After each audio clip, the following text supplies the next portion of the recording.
Bueno, buenas tardes.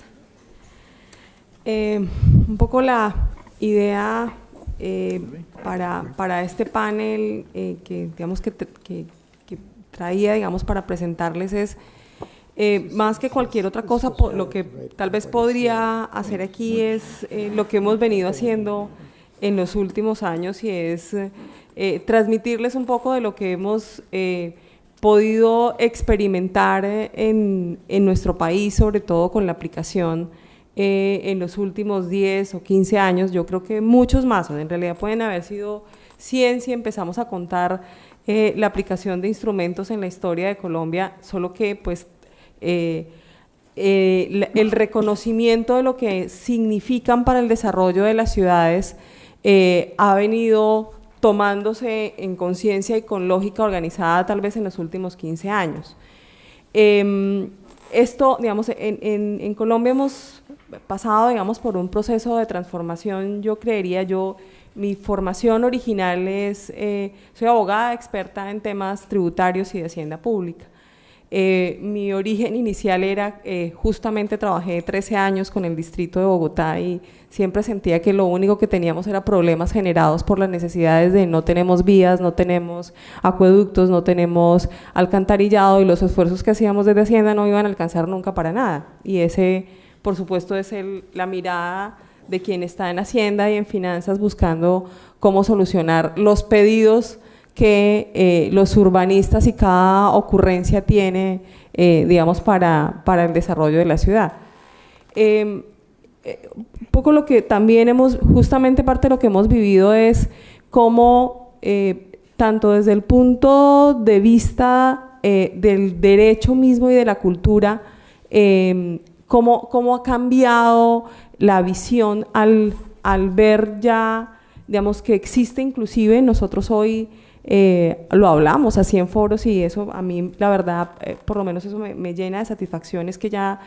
no estamos hablando de un derecho exclusivo de propiedad privada o de un derecho público y hasta dónde llega la competencia del funcionario público, sino de un derecho de la ciudad, en donde en ese derecho de la ciudad está absolutamente ligado y tiene que estar ligado el derecho de ver del ejercicio de la propiedad, no como un derecho ilimitado de solo exigencias frente a lo que necesita del público, sino sus obligaciones, y correlativamente cuál es la relación que tiene el público y la competencia que tiene la autoridad pública que está ordenando el territorio, cuando hace tanto el ordenamiento como hace la regulación, la exigencia de esas obligaciones. Y eso entonces nos traslada a un ámbito de competencias mucho más allá y de responsabilidades, tanto no solamente del planeador como, digamos, en su técnica de planeador del territorio y del desarrollo, sino también de cómo ejerce la competencia para gestionar el territorio. Hoy, digamos que estamos, si bien es cierto, por supuesto somos en Colombia una república centralizada con 1.100 municipios, con competencias descentralizadas y autonomías bastante fuertes, creo que, pero por supuesto autonomías que se hacen inequitativas en los territorios en la medida de que son territorios que no tienen todos la suficiente capacidad para poder abastecerlas,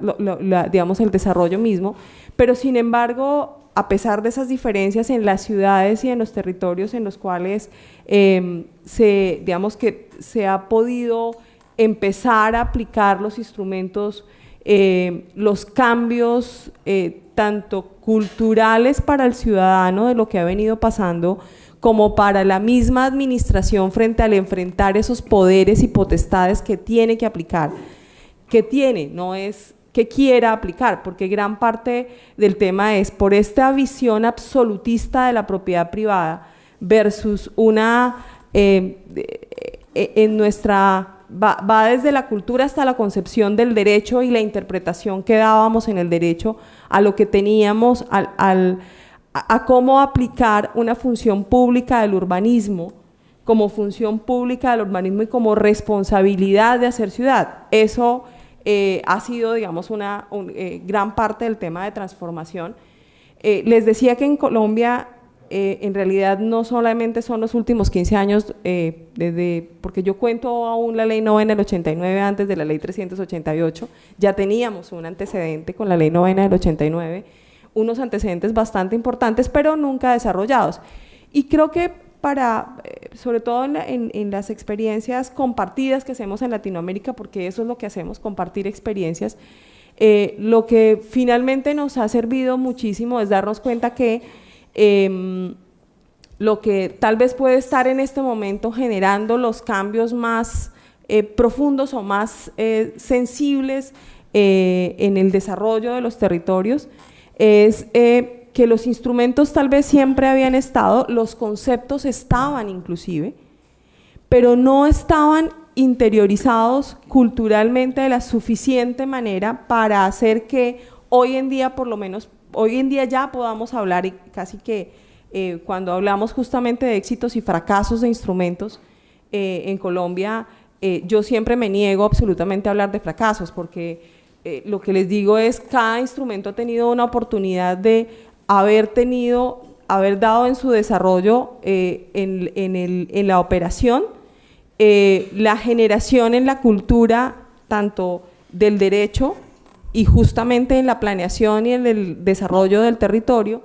la posibilidad de que entendamos qué es lo que estaba pasando en la construcción de la ciudad y que la construcción de la ciudad es un derecho colectivo, que cuando hablamos de recuperación de plusvalías no es solamente un concepto socialista y comunista, sino es el concepto que le pertenece a todos los ciudadanos. Hoy nuestra Constitución pone, en la Constitución del 91 pone la participación y la recuperación de plusvalías como un derecho colectivo, y es justamente la representación de que lo que la ciudad hace en la conformación del territorio, con precariedades o no, a quienes les da beneficios les está generando unos valores que hay que distribuirlos en equidad para poder tener las infraestructuras que se requieren. Y en eso se sustentan todos los instrumentos que trae luego, que esa fue la gran ventura de la ley, con todo lo que podamos tener algunas situaciones que no nos quedaron del todo bien diseñadas, pero hace parte de lo que hoy intentamos, digamos, con ellas igual darle aplicación. Es que da toda una lista de instrumentos, además de teníamos principios generales de aplicación del derecho de la función social de la propiedad antes de la Constitución del 91, inclusive muchos más fuertes en desarrollo en la ley novena del 89 que los que tenemos hoy con la ley 388, pero no se habían aplicado. Por eso es que para mí, digamos, en términos de lo que está pasando es que hoy ha habido un cambio de cultura, y en la medida en que se van moviendo instrumentos, así no sean lo suficientemente exitosos, como puede haber ocurrido, por ejemplo, con el instrumento de participación en plusvalías, que no fue lo suficientemente exitoso en recaudo, pero el poner un instrumento que se llamara recuperación de participación en plusvalías puso en el conocimiento de toda la ciudadanía que lo que estaba construyendo la ciudad al otorgar unos aprovechamientos significaba una correlación de infraestructuras, de equipamientos necesarios para tener y para construir ciudad, y que esos equipamientos se podían lograr de la redistribución de lo que él mismo generaba en valor a una propiedad privada que debía, justamente era el deber, era el derecho que tenía la colectividad a que el Estado recuperara esas plusvalías para poderlas hacer redistributivas a todas las cargas que tenían. Eso en términos de conceptualización ha sido muy importante. Se han aplicado instrumentos múltiples, tenemos una lista variada en la ley 388. Algunos nos dicen es que la ley 388 no sirve porque no todos los instrumentos se aplican. Es absurdo. Los instrumentos no son para aplicarlos todos como si fuera una receta, y es parte también de lo que hemos venido aprendiendo. Los instrumentos son una lista de opciones que tenemos, además cada país, cada territorio inclusive va adaptándolos. En la autonomía misma que tenemos en Colombia, cada territorio ha ido adaptándolos y aplicándolos a sus necesidades, y si no en todos los casos puede servir la contribución de valorización, le sirven unos territorios, a otros territorios les sirve, pero tiene un gran uso y ha tenido un gran aprovechamiento para muchas ciudades en Colombia. El predial es un instrumento que aún es débil, creo yo. Se ha fortalecido muchísimo en el tema de valoración catastral, en el tema de recaudos para las grandes ciudades que han fortalecido su información catastral, pero aún le falta mucho digamos, en la real recaudo y debido pago que debería tener el ciudadano frente al tributo y a la legitimidad del tributo con todos los ciudadanos. Eso falta mucho, pero hemos avanzado en la línea y eso ha sido importante. Hemos avanzado en instrumentos de gestión del territorio, del suelo, que eso era hace 15 años atrás inimaginable que pudiera avanzar, por cambio también, digamos, justamente en entender cómo se hace el desarrollo del territorio, aplicar instrumentos de gestión de suelo en ciudades capitales como los reajustes de suelo para hacer proyectos digamos, proyectos urbanos de gran escala, en escala zonal, en donde hablamos de no solamente hacer reajuste de tierras, sino también de hacer una distribución equitativa de cargas y beneficios y obtener el financiamiento de esas infraestructuras a partir de ellos. Han habido errores en algunos de los planteamientos de los proyectos urbanos a través del sistema de planes parciales, pero algunos también han conseguido, muchos han conseguido avanzar en obtener espacio público, en obtener infraestructura, en que hoy el desarrollador tenga la conciencia clara que si quiere desarrollar, él tiene que poner las infraestructuras y tiene que sacarla del aprovechamiento que tiene, y si no, no hay posibilidad de que haya desarrollo. Eso es un gran avance, sobre todo para las infraestructuras de carácter general también obtenidas. Que hoy hablemos en términos de ordenamiento del territorio y de regulaciones urbanísticas, de no solo otorgar aprovechamiento, sino también imponer obligaciones independientemente del tipo de estructura de planeamiento que se esté dando. Cargas para equipamiento, para espacio público general, para vivienda social. Ese es de los que tengan la obligación de generar área para vivienda social en sus mismos proyectos, independientemente de donde se trate. Esos son avances que, digamos, que se han dado en la medida que se van avanzando en la aplicación de instrumentos. La contribución de valorización es un instrumento muy viejo en Colombia. Tiene sus ciclos, mañana un poco, les contaré un poquito la historia por encima, tiene sus ciclos de mayor éxito y tiene mucho que ver también con las necesidades más afianzadas de requerimientos de infraestructura urbana de carácter general de las ciudades. Cuando empiezan a buscar los instrumentos, declina ese tipo de instrumentos en la medida en que pueden tener otro tipo de fuentes para financiarse y no buscan el instrumento, digamos, esencial que tenía la ciudad. Tiene, digamos que, unas fortalezas y debilidades para aplicarse en determinado tipo de territorios en donde haya un